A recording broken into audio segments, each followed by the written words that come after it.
Hi అండి. Welcome to AHA classes in Telangana. మనం ఈ వీడియోలో చాప్టర్ 7కి సంబంధించి ఫండమెంటల్స్ ఆఫ్ వెటర్నరీ మెడిసిన్కి సంబంధించి క్వశ్చన్ అండ్ ఆన్సర్స్ అనేవి చూసుకుందాం.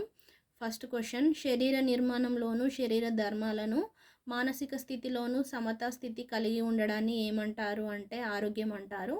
పశువుల శరీర ధర్మాలలోను మానసిక ప్రవర్తనలోను సమతా స్థితి కోల్పోవడాన్ని ఏమంటారు అంటే వ్యాధి అంటారు. వ్యాధి లక్షణాలను తెలుపునది సిమ్టమాలజీ.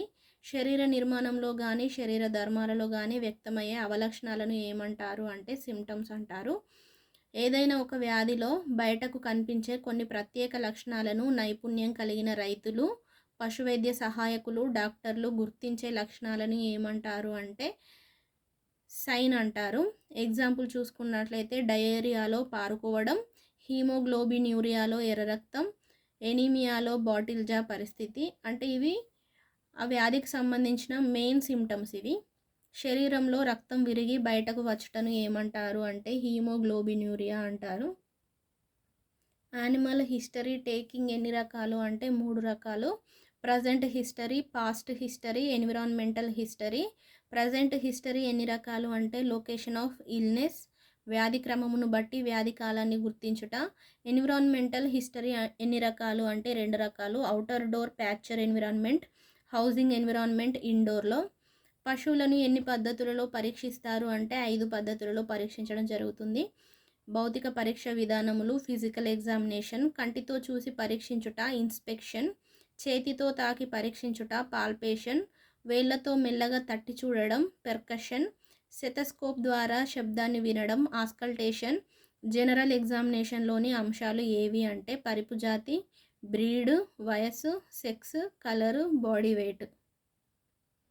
వ్యాధిగ్రస్త పశు సమాచారాన్ని తెలుసుకోవడాన్ని ఏమంటారు అంటే జనరల్ ఎగ్జామినేషన్ అంటారు. డఫీకి ఉదాహరణ ఎడిమా, రూల్ ఇంతకన్. ఏదైనా కణజాలాన్ని మనం చేతి వేళ్లతో నొక్కి చేయిని వెనక్కు తీస్తూనే అది తిరిగి యథాస్థానానికి వెళ్ళడాన్ని ఏమంటారు అంటే రాజలియంట్. ఎగ్జాంపుల్ వచ్చి ఎసైటిస్. వాపును ఏమంటారు అంటే ఎడిమా అంటారు. కణజాలాలు గట్టిగా కండరాల వలె మారడాన్ని ఏమంటారు అంటే ఫిర్మ్ అంటారు. ఎగ్జాంపుల్ క్యాన్సర్ గడ్డలు మరియు చీము గడ్డలు. కణజాలాలను తాకి చేయి వెనుకకు తీసినప్పుడు ఆ కణజాలం ముందుకు వెనక్కు కదులుటను ఏమంటారు అంటే హార్డ్ అంటారు. Example haematoma. కణజాలాలు లూజుగా పఫ్ మాదిరిగా ఉండి చేతితో తాకినప్పుడు గాలి బుడగల శబ్దం వినిపించు స్థితిని ఏమంటారు అంటే ఎంఫిసెమెటస్ అంటారు. ఎగ్జాంపుల్ వచ్చి క్లాస్టీడియం. పర్కషన్ ఎన్ని రకాలు అంటే 2 రకాలు, డైరెక్ట్ పర్కషన్ ఒకటి, ఇండైరెక్ట్ పర్కషన్ ఒకటి. ఫ్లాట్ మరియు డల్ సౌండ్స్ వేటి ద్వారా వినవచ్చు అంటే ఎముకలు, కాలేయం, కండరాలు. ఫుల్ సౌండ్ ఏ అవయవాలలో వినవచ్చు అంటే ఊపిరితిత్తుల్లో వినవచ్చు. టింపనిక్ సౌండ్ ఏ అవయవాలలో వినగలం అంటే రూమెన్ మరియు అబోమేజం మరియు ప్రేగులలో వినగలం. బ్లోట్కి మరొక పేరు టింపనీ. సబ్ టింపనీ సౌండ్ ఎప్పుడు వినగలం అంటే ఊపిరితిత్తులలో ఎంఫసీమా ఉన్నప్పుడు. అవయవాలలో బాగా గాలి ఉన్నప్పుడు ఎటువంటి సౌండ్స్ వస్తాయి అంటే రెజనెన్స్. అవయవపు అంచులను మరియు చూడి పరీక్షలను ఉరంకుహరంలో చేరిన నీటిని ఏ పరీక్ష ద్వారా తెలుసుకోవచ్చు అంటే టాల్ లేదా బెలాట్మెంట్ పర్కషన్ ద్వారా తెలుసుకోవచ్చు. ఉరంకుహరంలో నీరు చేరడాన్ని ఏమంటారు అంటే అసైటిస్ అంటారు.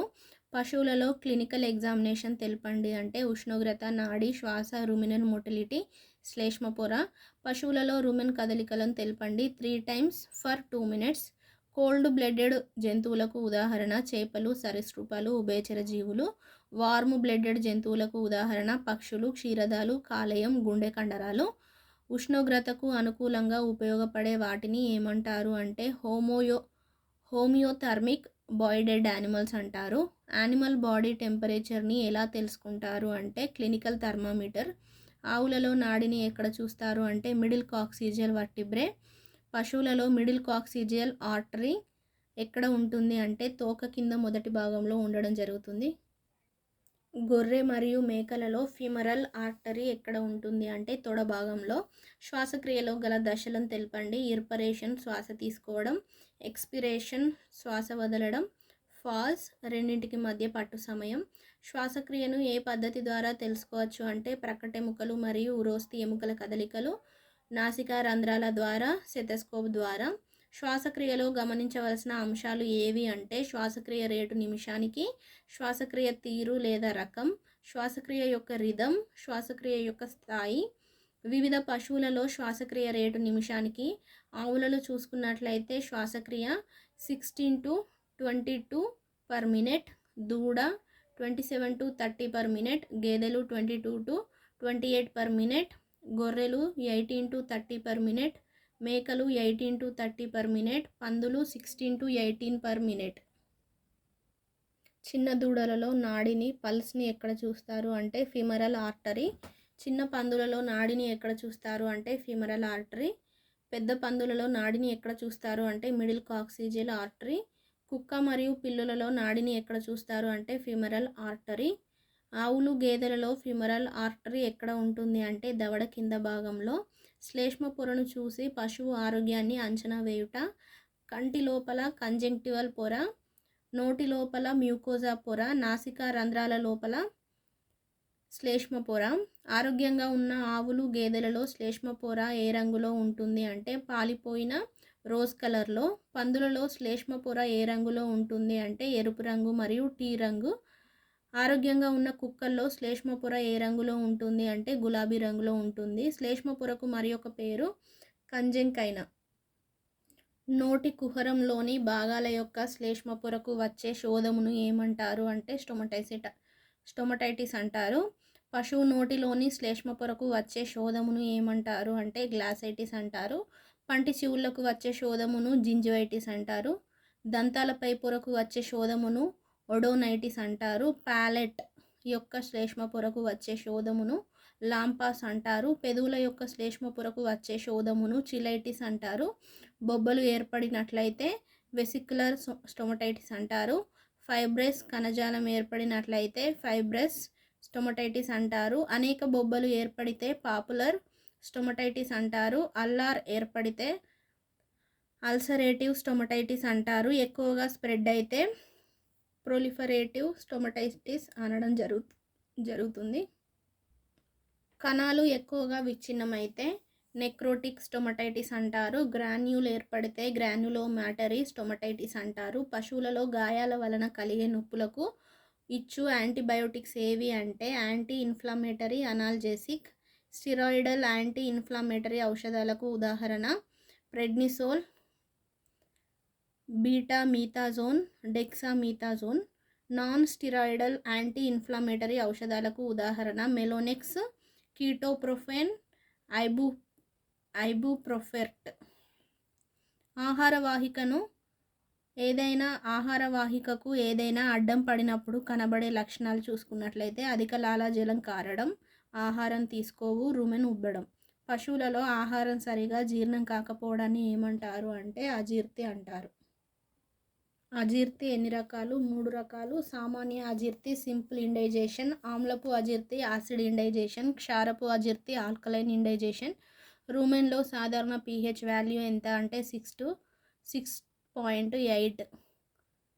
పశువుల రూమెన్ మొటిలిటీ పెంచడానికి ఎటువంటి ఔషధాలను వాడాలి అంటే రూమెటిక్ మరియు కాల్షియం.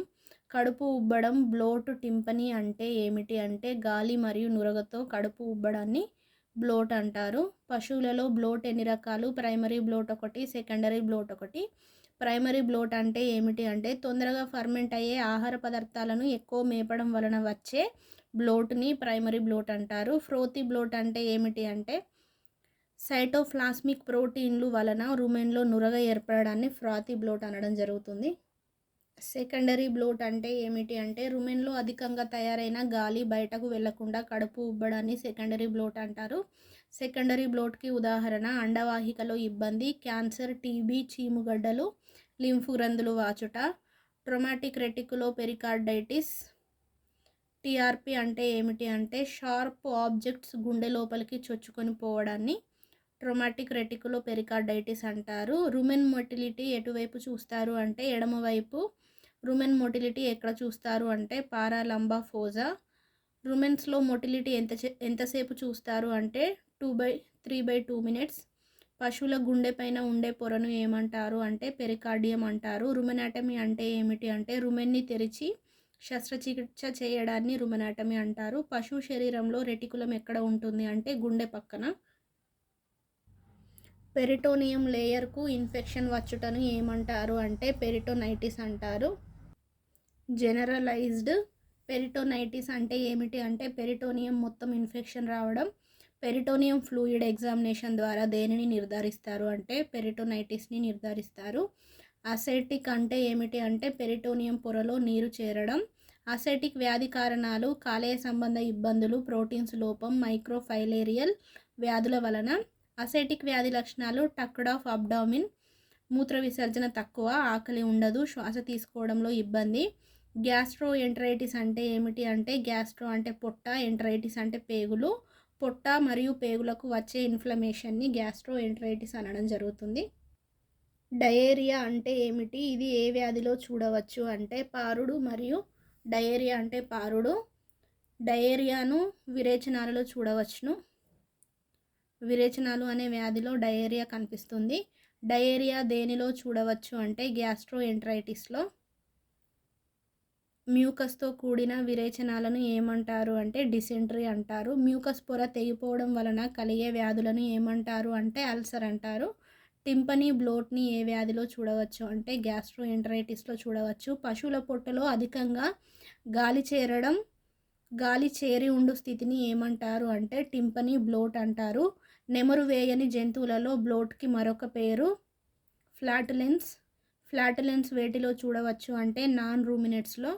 కుక్కలలో ఎంటరైటిస్ యొక్క వ్యాధి లక్షణాలు రక్తంతో కూడిన వాంతులు, విరేచనాలు, కడుపు నొప్పి, శ్వాసక్రియ రేటు పెరుగుట, ఆకలి ఉండక నీరసంగా ఉంటుంది, కళ్ళు లోపలికి వెళ్ళి ఉంటాయి. కాలేయం మరియు క్లోమ వ్యాధులను తెలపండి. హెపటైటిస్, కాలేయవాపు, సిర్రోసిస్, దీర్ఘకాలిక కాలేయవాపు, జాండీస్, పచ్చకామెర్ల వ్యాధి, డయాబెటీస్, షుగర్ వ్యాధి లేదా అతిమూత్ర వ్యాధి. ఫైబ్రస్ కణాలు ఏర్పడుటను ఏమంటారు సిర్రోసిస్ అంటారు. హెపాటిక్ టిష్యూకి మరొక పేరు లివర్ టిష్యూ. స్టీచూరియా అంటే ఏమిటి అంటే యూరిన్లో ఆయిల్ పదార్థాలు చేరుట లేదా ఉండుట. లివర్ దేనిని సరఫరా చేస్తుంది అంటే బైల్ జ్యూస్. బైల్ జ్యూస్లో ఏమి ఉంటాయి అంటే బైల్రుబిన్ సాల్ట్స్ ఉంటాయి. కాలేయం ఇన్ఫెక్షన్ వ్యాధి లక్షణాలు ఇక్టిరస్, జాండీస్, పచ్చకామెర్లు.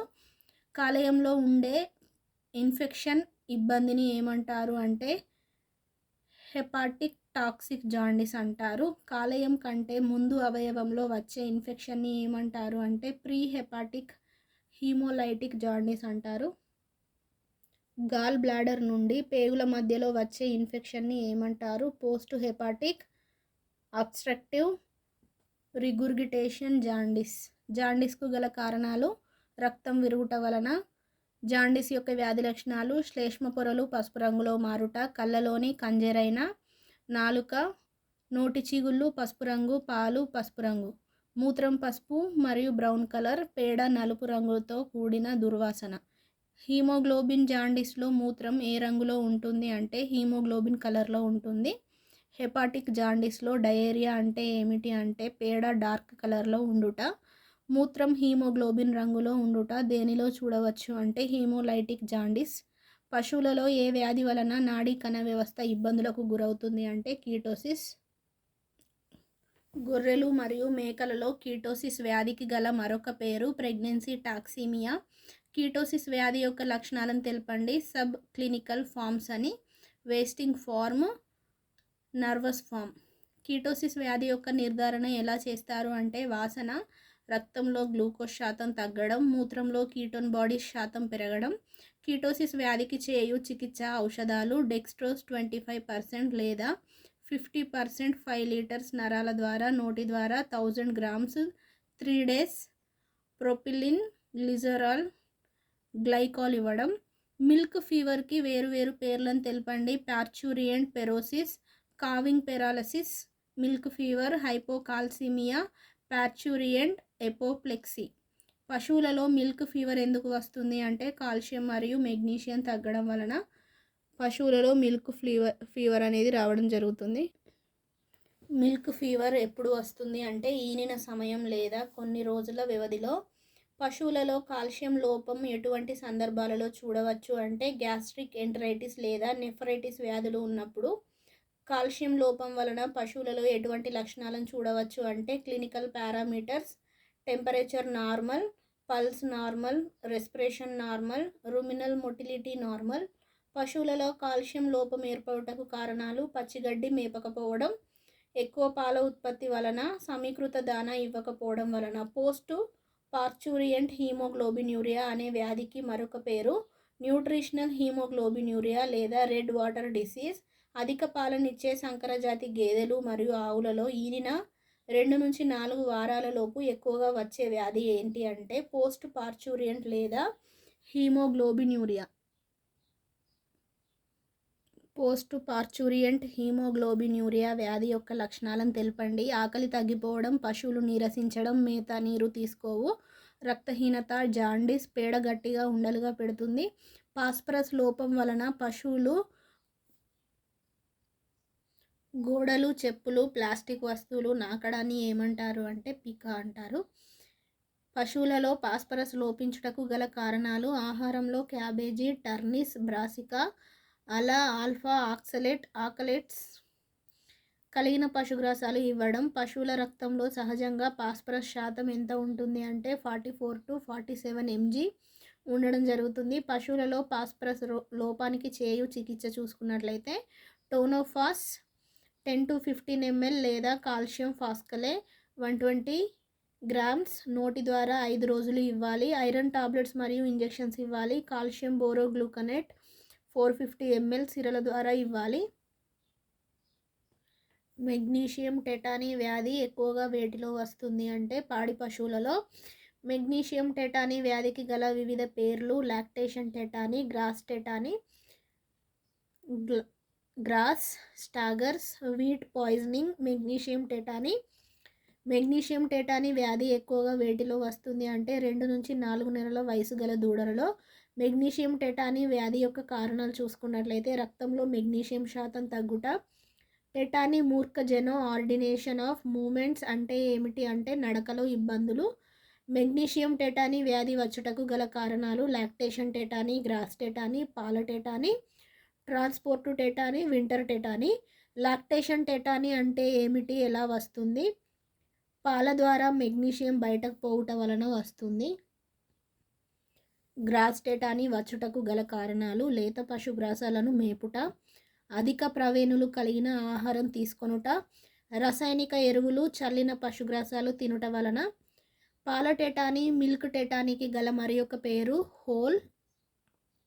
పాల టెటానీ వచ్చుటకు గల కారణాలు దూడలకు ఎక్కువ రోజుల పాటు పాలు మాత్రమే త్రాగించడం. ట్రాన్స్పోర్ట్ టెటానీ ఎక్కువగా వేటిలో వస్తుంది అంటే చూడి పశువులలో. ఎక్కువ రోజుల పాటు చూడి పశువులను రవాణా చేయుట వలన ఏమి వచ్చును, ట్రాన్స్పోర్ట్ టెటానీ. వింటర్ టెటానీ కలుగుటకు గల కారణం చలికాలంలో పెరిగే పశుగ్రాసాలలో మెగ్నీషియం సరిగా తయారు కాకపోవడం వల్ల కలుగుతుంది. మెగ్నీషియం లోపం వలన వచ్చే వ్యాధి లక్షణాలు ఏవి అంటే ఆహారం తీసుకోవు, కండరాలు చెవులు బిగుసుకుపోవడం, సాగరింగ్ కళ్ళు గుండ్రంగా త్రిప్పడం, నోటి నుండి నురగ కారడం, గుండె శబ్దం బయటకు వినిపించుట, నోరు ఆడించడం, శరీరం ధనుస్సు మాదిరిగా వంచడం, టెంపరేచర్ 105 degrees ఉండడం. పశువుల శరీరంలోని మెగ్నీషియంను ఎలా పరీక్షిస్తారు అంటే సీరం యొక్క మెగ్నీషియం మరియు కాల్షియం కనుగొనుట. పశువులలో మెగ్నీషియం లోపాన్ని నివారించుటకు ఎటువంటి ఔషధాలను ఇవ్వవచ్చు అంటే magnesium oxide 100%, calcium carbonate 50%, dicalcium phosphate 50 grams, sodium chloride 50 grams నోటి ద్వారా ఇవ్వవచ్చు. అనీమియా అంటే ఏమిటి, రక్తహీనత. ద్రవ ఎర్ర రక్త కణాల పదార్థాన్ని ఏమంటారు, ప్లాస్మా అంటే ఏమిటి, ద్రవ ఎర్ర రక్త కణాల పదార్థం. ద్రవ రూపంలో ఉండే కణజాలాన్ని ఏమంటారు, రక్తం. కణజాలంలో ఏమి ఉంటాయి అంటే రక్త కణాలు మరియు ద్రవ పదార్థాలు ఉండడం జరుగుతుంది. ఎర్ర రక్త కణాల జీవిత కాలం ఎంత, 120 రోజులు. పశువులలో అనీమియా రావడానికి గల కారణాలు మరియు అనీమియా రకాలు haemorrhagic anaemia, haemolytic anaemia, haemopoietic anaemia. రక్తం గడ్డకట్టుటకు ఏ విటమిన్ ఉపయోగపడుతుంది, విటమిన్ కే. పశువులలో సాధారణంగా మ్యూకస్ మెంబ్రేన్ ఏ రంగులో ఉంటుంది, గులాబీ రంగు. హిమరేజిక్ అనీమియా రావడానికి గల కారణం రక్తస్రావం. హీమోలైటిక్ అనీమియా దేని వలన వస్తుంది? ఎర్ర రక్త కణాలు ఎక్కువగా చనిపోవడం వలన. ఎర్ర రక్త కణాలు పశువులలో ఎక్కడ తయారవుతాయి? ఎముక మజ్జలో మరియు లివర్ మరియు స్ప్లీన్లో. హీమోపాయిటిక్ అనీమియా దేని ద్వారా వస్తుంది అంటే ఎరిథ్రోపాయిసిస్ అభివృద్ధి జరగకపోవడం వలన. ఒక ఆర్బీసీకి ఎన్ని ఐరన్ కాంపౌండ్స్ అవసరం అంటే 4. ఆర్బీసీలో ఎన్ని కాపర్ కాంపౌండ్స్ ఉంటాయి అంటే 1. పశువులలో కాపర్ ఖనిజ లవణం యొక్క లాభాలు: హీమోగ్లోబిన్ తయారీ, ఎముకలు దృఢంగా ఉండుటకు సహాయపడతాయి, ఎంజైమ్ల తయారీకి ఉపయోగపడతాయి. పశువులలో కాపర్ ఖనిజ లోపం వలన కలిగే నష్టాలు ఏవి? వెంట్రుకలు రంగు మారడం, ఎముకలు పెలుసుగా మారతాయి, పాండు రోగం వస్తుంది, చూడి కట్టకపోవడం, ఆలస్యంగా యుక్త వయసుకు రావడం, ఎదకు రాకపోవడం. పశువులలో కాపర్ లోపానికి చేసే చికిత్స: వేరుశనగ చెక్క, ఆకులు, గింజలు, పశుగ్రాసం, తవుడు మొదలగునవి ఇవ్వడం. పశువులలో మాంగనీస్ యొక్క ఉపయోగం చూసుకున్నట్లయితే ఎంజైమ్ల ఉత్పత్తి. పశువులలో మాంగనీస్ లోపం వలన ఎటువంటి నష్టాలు వస్తాయి అంటే ఎముకల పెరుగుదల స్తంభించడం, టెండాన్ జారడం, నడవలేవు, కట్టకపోవడం, అండాశయాలు చిన్నగా ఉండడం, మూగ ఎదకు రాకపోవడం మరియు గర్భస్రావం. పశువులలో మాంగనీస్ లోపానికి చేసే చికిత్స: తవుడు, ఆకులు, పచ్చిమేత ఇవ్వడం. పశువులలో అయోడిన్ లోపానికి చేసే చికిత్స: అయోడిన్ ఉప్పు వాడాలి. పశువులలో అయోడిన్ ఉండడం వలన కలిగే లాభాలు ఏమిటి? మాంసకృత్తుల వినియోగంలో ఉపయోగపడతాయి, ఎదుగుదలకు, పాడి దిగుబడికి ఉపయోగపడతాయి, ఇన్సులిన్ మరియు థైరాక్సిన్ హార్మోన్ల ఉత్పత్తికి ఉపయోగపడతాయి. పశువులలో గాయిటర్ వ్యాధి నిరోధక శక్తి ఏ విటమిన్ లోపం వలన తగ్గుతుంది? అయోడిన్. వెంట్రుకలు లేని పిల్లలు పుట్టడం ఏ పశువులలో చూడవచ్చు? అయోడిన్ లోపం కలిగిన పశువులలో. పశువులలో అయోడిన్ లోపం వలన వచ్చే వ్యాధి గాయిటర్ వ్యాధి. పశువులలో కోబాల్ట్ ఖనిజ లవణం దేనికి ఉపయోగపడుతుంది అంటే విటమిన్ B12 తయారీలో, రక్త కణాల వృద్ధికి ఉపయోగపడుతుంది. పశువులలో పాండు రోగం ఏ విటమిన్ లోపించడం వలన వస్తుంది? కోబాల్ట్. పశువులలో ఏ విటమిన్ లోపించడం వలన హీమోగ్లోబిన్ తగ్గుతుంది? కోబాల్ట్. పశువులలో కోబాల్ట్ లోపానికి చేయు చికిత్స: రోజుకు 2 mg కోబాల్ట్ వాడాలి. పశువులలో పారాకెరటోసిస్ దేని లోపం వలన వస్తుంది? జింక్. పశువులలో విటమిన్ A వినియోగంలో ఉపయోగపడే లవణం, ఖనిజ లవణం ఏది అంటే జింక్. ఇన్సులిన్ థైరాక్సిన్ ఉత్పత్తిలో ఉపయోగపడేది జింక్. గిట్టలు కొమ్ములు మెత్తబడడాన్ని ఏమంటారు? పెరకెరటోసిస్ అంటారు. పశువులలో జింకు లోపానికి చేయు చికిత్స: చెక్కలు, తవుడు, ధాన్యపు గింజలు మొదలగునవి వాడాలి. పశువులలో సెలీనియం దేనికి ఉపయోగపడుతుంది అంటే కణజాల రక్షణకు ఉపయోగపడుతుంది. పశువులలో దీర్ఘకాలిక విరేచనాలకు గల కారణం సెలీనియం లోపం. దూడల కండరాలలో బలహీనత, ఆంబోతుల్లో వీర్యం ఉత్పత్తి తగ్గడం ఎటువంటి పశువుల్లో చూడవచ్చు అంటే సెలీనియం లోపం కలిగిన పశువుల్లో. పశువులలో సెలీనియం లోపానికి చేయు చికిత్స: వట్టి పశువుకు రోజుకు 0.3 ppm మల్టీవిటమిన్స్ ఇవ్వాలి. పాడి పశువులకు రోజుకు 0.7 ppm అవసరం. పశువులలో మాలిబ్డినం యొక్క చికిత్స: తవుడు, ఆకులు, పచ్చిమేత. పశువులు నడుం వంచి నడవడం దేనిని సూచిస్తుంది? మాలిబ్డినం. పశువులలో క్రోమియం లోపానికి చేయు చికిత్స: తవుడు, ఆకులు, పచ్చిమేత. పశువులలో క్రోమియం లోపం వలన కలుగు నష్టం, పునరుత్పత్తి సమస్యలు. పశువులలో క్రోమియం దేనికి ఉపయోగపడుతుంది? అండాశయాల్లో ఫాలికల్స్ వృద్ధికి, LH హార్మోన్ల విడుదలకు ఉపయోగపడుతుంది. పశువుల్లో విటమిన్స్ ఎన్ని రకాలు? 2 రకాలు: కొవ్వులో కరిగే విటమిన్స్ మరియు నీటిలో కరిగే విటమిన్స్. పశువుల కొవ్వులో కరిగే విటమిన్స్ ఏవి అంటే vitamin A, D, E, K. నీటిలో కరిగే vitamins B1, B2, B3, B6, B12 మరియు C విటమిన్స్. పశువుల్లో విటమిన్ A లోపం ఎందుకు వస్తుంది అంటే దానా, ఎండుగడ్డి, నైట్రేట్లు ఉన్న పశుగ్రాసాలు ఎక్కువగా మేపడం వలన. పచ్చిగడ్డిలో ఎక్కువగా ఉండే విటమిన్ ఏది? Vitamin A. పశువులలో విటమిన్ A లోపించడం వలన కలిగే నష్టాలు: రేచీకటి, దృష్టిలోపం ఉన్న దూడలు పుట్టడం, ఎముకలు, గిట్టలు పెరగవు. పశువులలో విటమిన్ A లోపాన్ని ఎలా నివారించాలి? పప్పుజాతి పశుగ్రాసాలు ఇవ్వాలి. సూర్యరశ్మిలో ఎక్కువగా ఉండే విటమిన్ ఏది? Vitamin D. పశువులలో విటమిన్ E యొక్క ఉపయోగం సెలీనియంతో కలిసి కణజాలాన్ని రక్షిస్తుంది. దూడలలో విటమిన్ E లోపించడం వలన వచ్చే వ్యాధులు: వైట్ మజిల్స్, సబ్ క్లినికల్ పొదుగువాపు. పశువులలో విటమిన్ K ఎక్కడ ఉంటుంది అంటే కాలేయం. విటమిన్ Kకు మరి ఒక పేరు anti haemorrhagic vitamin. Vitamin K లోపించినట్లయితే కనిపించే లక్షణాలు ఆకలి మందగించడం, రక్తహీనత, బలహీనత, రక్తం సకాలంలో గడ్డకట్టకపోవడం మనం ఎటువంటి పశువులలో చూస్తాము? విటమిన్ కే లోపం కలిగిన పశువులలో విటమిన్ సి లోపించడం వలన ఏ వ్యాధి వస్తుంది? స్కర్వీ. పశువులలో బి కాంప్లెక్స్ విటమిన్స్ ఎక్కడ తయారవుతాయి? రుమెన్లో. విటమిన్ సి పశువులలో దేనికి ఉపయోగపడుతుంది? కణజాల వృద్ధికి, చిగుళ్ళ ఆరోగ్యానికి, గాయాలు మానుటకు. B1 థయామిన్ లోపం వలన కలిగే నష్టాలు: నరాల బలహీనత, కాళ్ళు వణుకుట, తడబడడం, విరేచనాలు, తినకపోవడం, డీహైడ్రేషన్. B2 రైబోఫ్లేవిన్ లోపం వలన నష్టాలు: పెరుగుదల లోపం, నరాల బలహీనత, కళ్ళ వెంట్రుకలు రాలడం. B3 నియాసిన్ లోపం వల్ల నష్టాలు: చర్మ వ్యాధులు, పెల్లగ్ర వ్యాధులు. పెల్లగ్ర వ్యాధి పశువులలో ఏ విటమిన్ లోపం వల్ల వస్తుంది? B3 niacin. B6 పైనిడాక్సిన్ లోపం వల్ల నష్టాలు: నరాల బలహీనత, విరేచనాలు, చర్మ వ్యాధులు. B12 సైనకోబాలమిన్ విటమిన్ లోపం వల్ల నష్టాలు: రక్తహీనత, పునరుత్పత్తి తగ్గడం.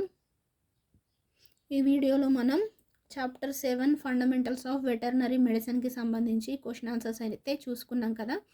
నెక్స్ట్ వీడియోలో మనం చాప్టర్ 8కి సంబంధించి క్వశ్చన్ ఆన్సర్స్ అనేవి చూసుకుందాం.